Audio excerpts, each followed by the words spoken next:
Ya, hari ini kita kembali menjalankan program berkantor 1 hari di daerah terisolir di semua kecamatan. Sebelumnya di Karanghampa, Arongan Lambale. Hari ini di Simpang Temarum, Kecamatan Wela Barat. Ini betul-betul daerah yang jarang sekali mendapatkan sentuhan dari pemerintah daerah, karena ini memang terisolir ya, daerah yang jauh, dan kita programnya nanti di semua kecamatan merata seperti ini.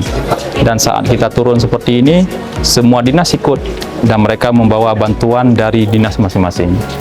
Semua yang bisa dibantu, misalnya Betul Mal untuk bantuan fakir miskin, yang uzur ada bantuannya, PUPR jalan atau apa lagi, semuanya dinas ada bantuannya. Dan kebetulan kita juga berkantor ya, hari ini betul-betul berkantor. Tadi lihat sendiri saya menandatangani administrasi seperti biasa. Kemudian apa yang menjadi program kerja yang tugas di kabupaten tadi saya kerjakan di sini juga. Dan di sini tadi ikut melayani masyarakat kecil-kecil tadi, camat dan segala macam, menyampaikan permasalahan kita selesaikan langsung.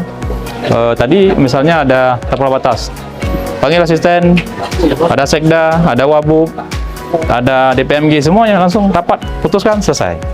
Lebih mudah seperti ini. Ini semacam apa ya, mall pelayanan publik ya, satu pintu ya, mall satu pintu ya, tapi lengkap, ada bupati, ada wabub, ada sekdanya.